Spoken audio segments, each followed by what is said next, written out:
everybody. Today's class is about posture and equilibrium.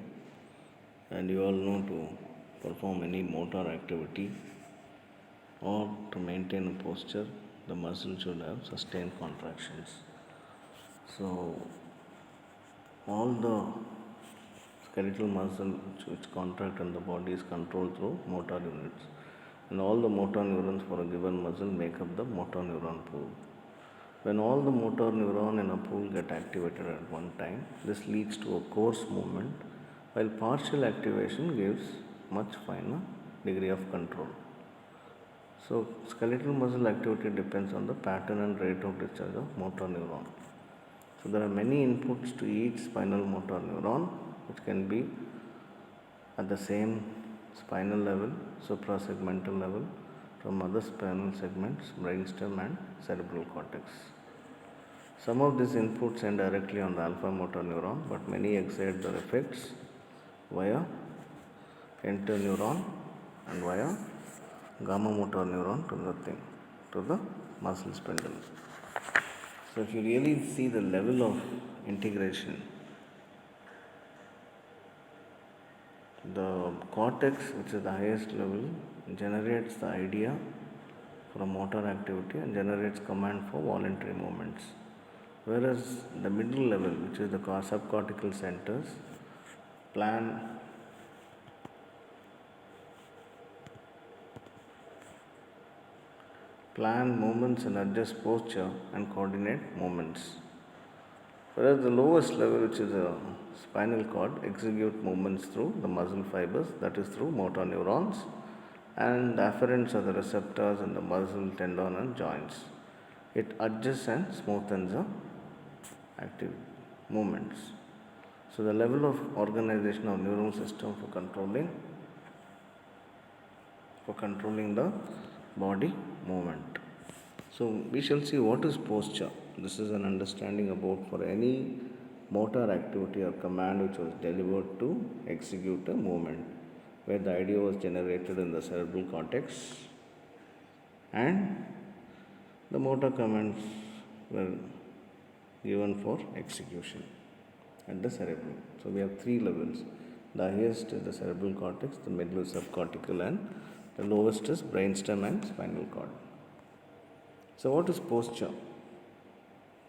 Posture is the attitude taken by the body in any particular situation like standing posture or sitting posture. Even during movement, there is continuously changing posture. Every movement starts in one posture and ends in another posture. The basis of posture is the ability to keep certain group of muscles in sustained contraction. Variation in the degree of contraction and tone in different groups of muscles decides the posture of the individual. The muscles which maintain posture should have the ability to remain contracted for long periods. They should not be fatigued and energy expenditure should be minimal for maintaining a particular posture. So this is achieved by posture maintaining muscles which contain more red muscle fibers, which are slowly contracting and are not easily fatigued. All the muscles in the body are a mixture of red and white muscles. Muscles of hand high have preponderance of white muscle fiber which are easily fatigued. Only a fraction of muscle fibers are active at any given time due to asynchronous contraction. So to understand this, what is posture? It is an attitude taken by the body. So how do you define that? It is subconscious adjustment of tone and different muscles to maintain balance during displacement. So it is reflex adjustment of tone. So what do you mean by that? The basic reflex operating and maintaining posture is stretch reflex, and the receptor involved is muscle spindle. Any posture can be voluntarily assumed, but maintenance of posture is reflexly done. So you can voluntarily assume posture, but to maintain the posture, it has to be reflexly done. The degree of contraction of any muscle depends on the degree of firing from alpha motor neuron. So that's the reason we saw how the alpha motor neuron was controlled from same segment suprasegmental level. The motor neuron is influenced by both pyramidal and extrapyramidal tracts coming down directly or through gamma motor neurons or interneurons. So that is to understand, and it's mainly by the anti-gravity muscles. So what is tone? It is a state of partial contraction.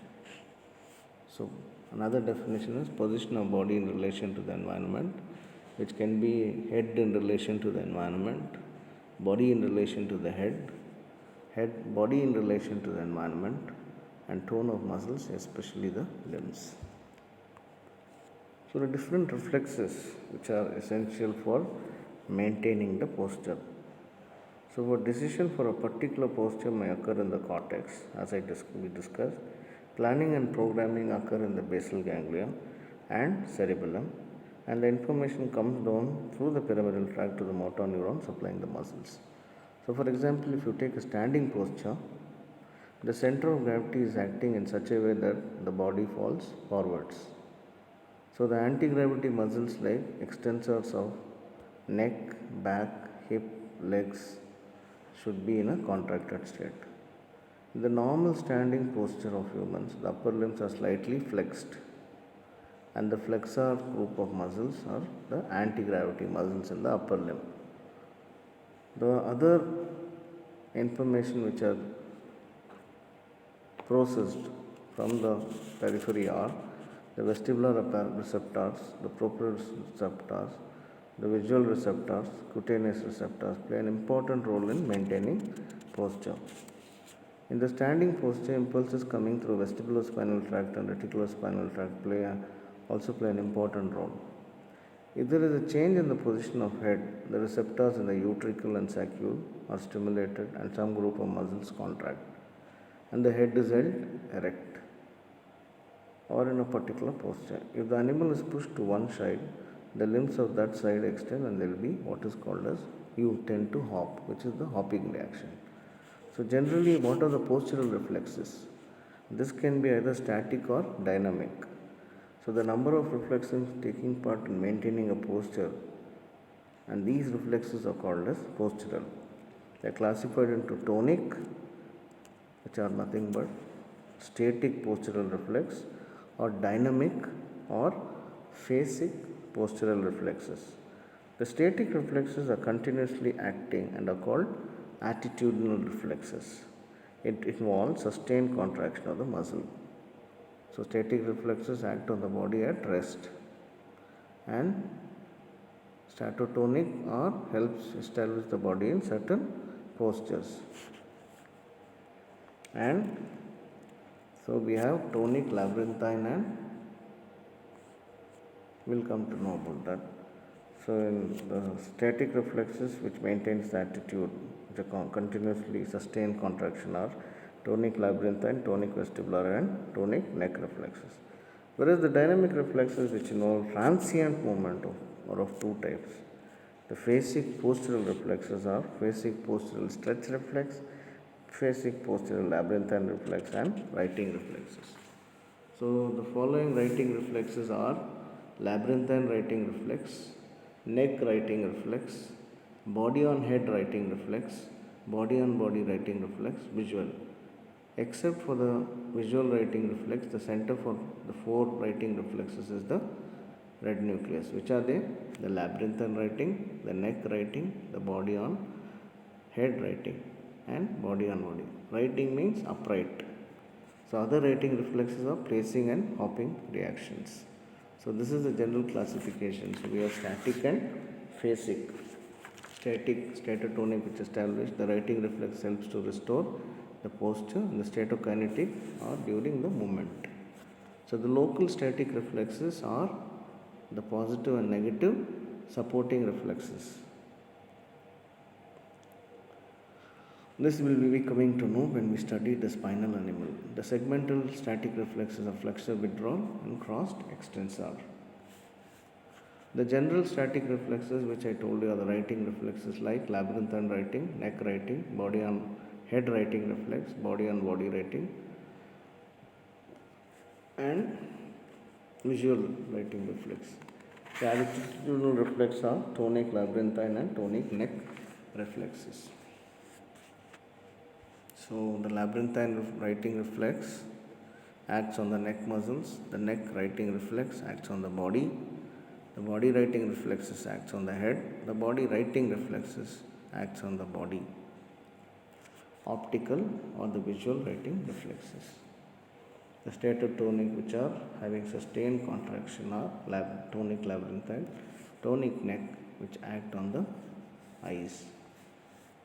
The statokinetic are which react to rotation and due to linear acceleration. So which we saw are the static reflexes are due to sustained contraction, which are also called attitudinal.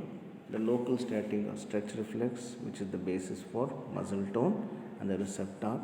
Then we have the positive supporting reaction. In positive supporting reaction, application of pressure on the foot of a spinal animal using a finger leads to extension of limbs as solid pillars by reflex contraction to resist gravity and to support the body. This is positive. This happens in a spinal animal. Here the section is just below the medulla. Most of these reflexes are better studied by making sections in the brain at various levels in experimental. So one is spinal animal, where you have positive supporting and negative supporting reaction. So positive is when the foot follows the fingers. So when you apply when the spinal animal, then negative. Segmental are crossed extensor. When you touch a hot object, the opposite side extends. So general are attitudinal, which are tonic, labyrinthine, and tonic neck reflexes. So the labyrinthine reflexes are and the writing reflexes. So the tonic neck reflexes, you can see there is dorsiflexion of head and ventriflexion of the head. So the most of the time the tonic neck reflexes are set up from the neck muscles by alteration of the position of the head related to the body, and this is called as tonic reflex.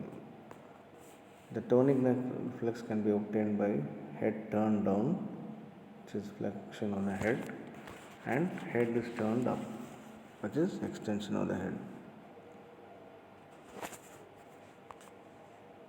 So the neck reflexes are here.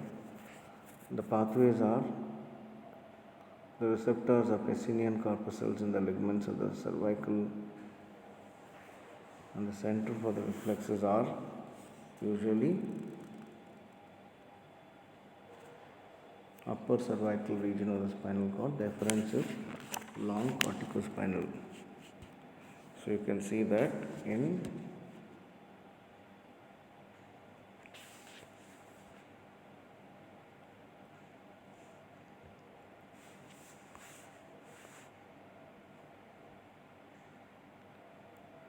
so this happens in mechanism of decerebrate rigidity. So tonic reflexes are mainly decerebrate. How it happens is, normal person, there is true cerebral damage to the upper parts of the pons. Here the neck,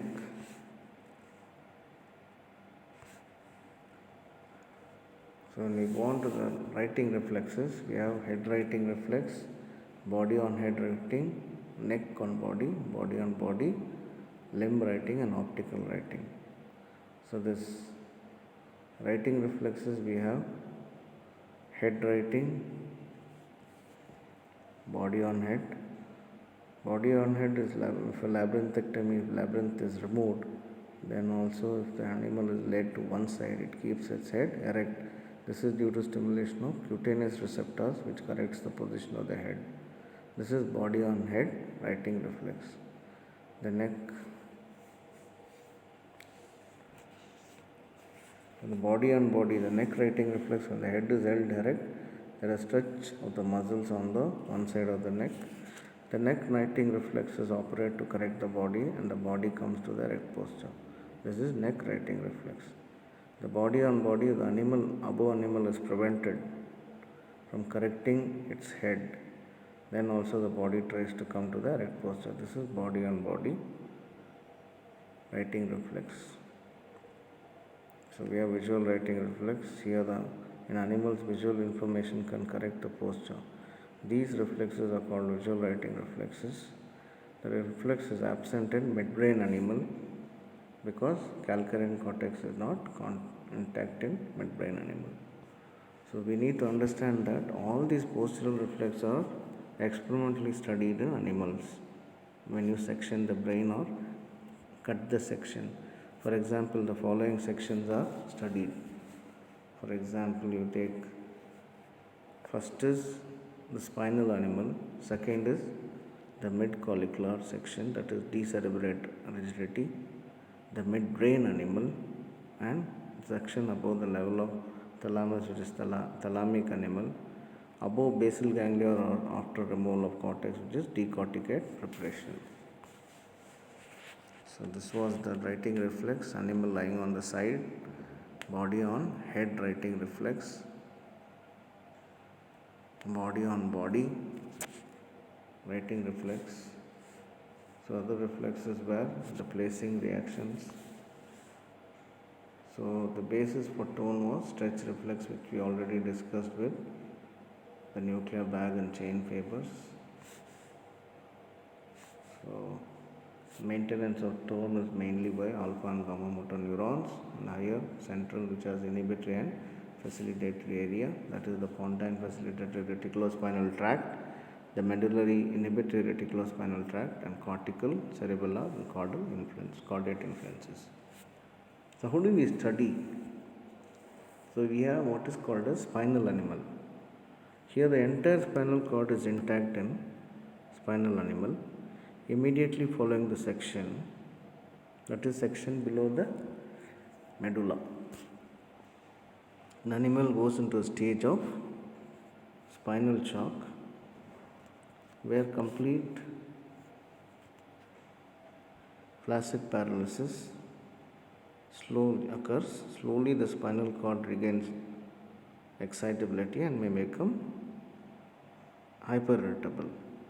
The muscle tone is maintained, but due to hyperirritability may be slightly more as in upper motor neuron lesion.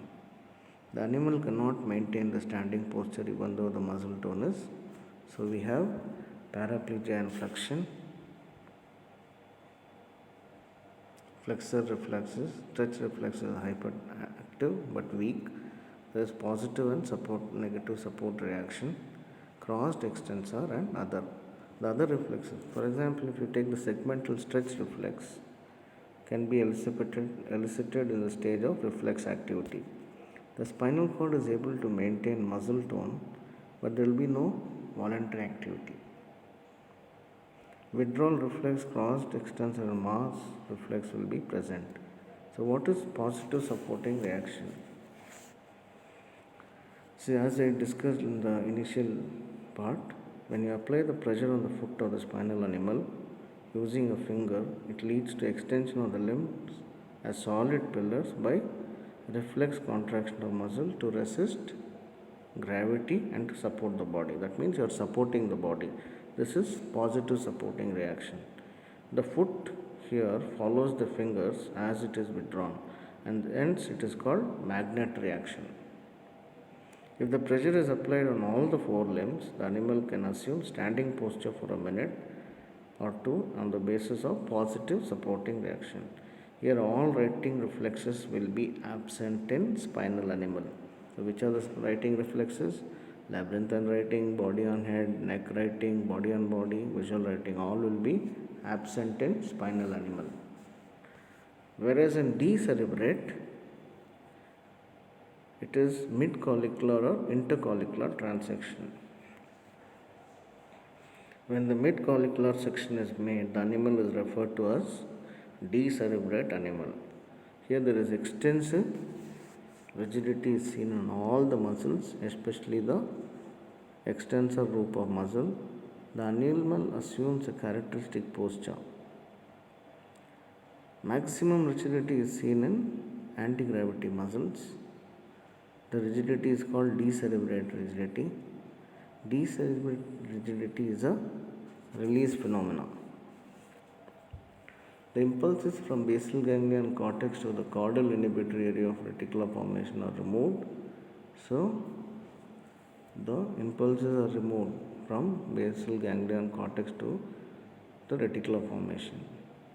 As a result, there will be overactivity of the facilitatory area leading to increased stimulation of gamma motor neuron and increased muscle tone. This leads to rigidity. All the reflexes elicited in spinal animal can be elicited in decerebrate preparation also. In addition, tonic labyrinthine and tonic are present. Tonic neck reflexes are present. But all writing reflexes will be absent, same as spinal animal. The animal can maintain the standing posture, but if it is pushed to one side, it falls down, which denotes that writing reflexes are absent. The animal cannot stand up voluntarily in decerebrate. Variation in the degree of tone with change in position is seen in decerebrate due to tonic labyrinthine reflexes. Tonic neck reflex can be elicited in decerebrate animal. If the otolith is removed from the animal and the head is bent, tonic neck reflexes can be observed. If the head is turned to one side, the jaws extend and the vertex limb flex. If the head is bent forward, there is flexion of upper limbs and extension of lower limbs, putting the animal in a position called looking under the shelf. And if the head is pushed backwards, there is extension of upper limb and flexion of lower limbs. This gives the animal as looking over a shelf. If the cerebral vertebra is pressed anteriorly, all the limbs flex, putting the animal into attitude of crawling. All the above reflexes together form attitudinal reflexes. It is because moving the neck in different direction causes stretch of the neck muscle, which causes change in attitude. So you can see in decerebrate, it's a release phenomena. It's a state of release in which hyperactive proprioceptors are responsible for increase, and you can see what is called as opisthotonus.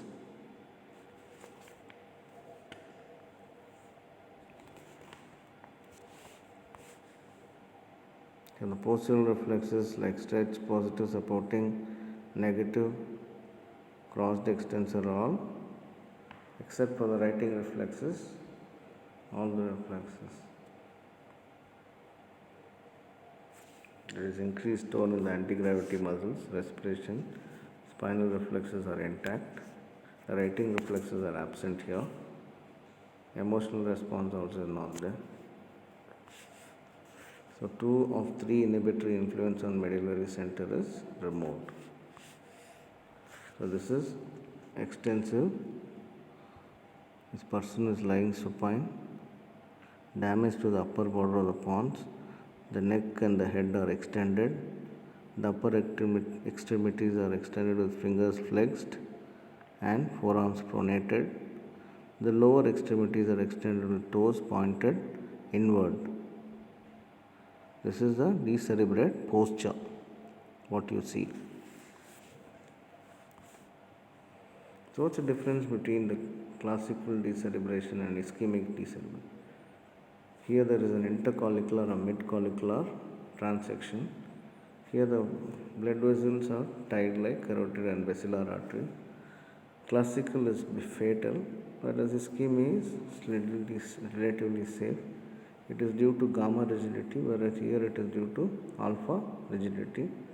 Rigidity disappears on deafferentation. It is not affected by deafferentation.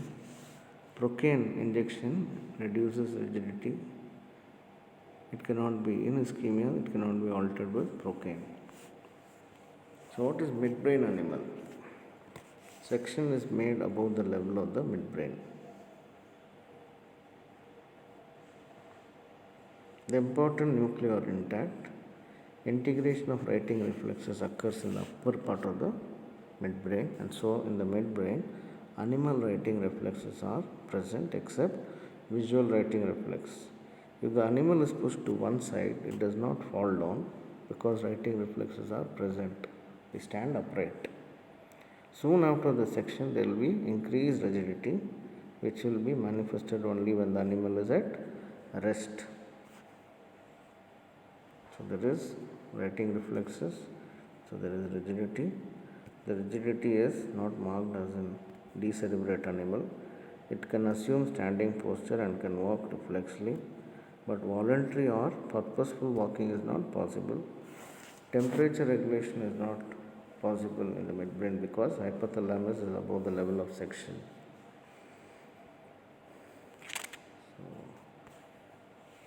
What is decorticate? Here only the cortex is removed, basal ganglia are intact, and so the rigidity is less than that of, so there is moderate rigidity. Temperature regulation is preserved. Postural reflections are absent in decorticate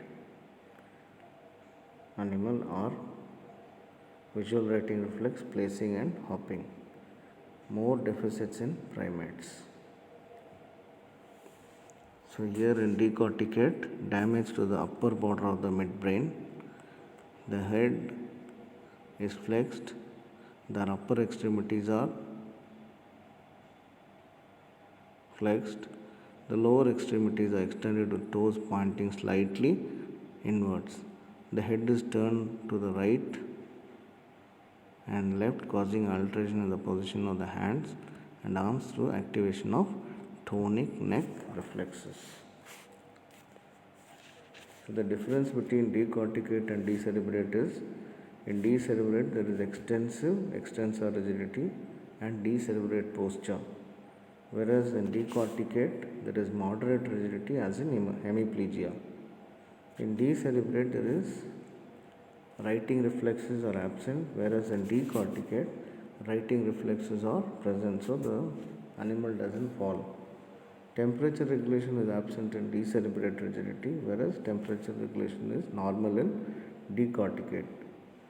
Only a standing posture can be maintained in decerebrate, whereas in decorticate it can stand and walk reflexly by placing and hopping reactions are absent.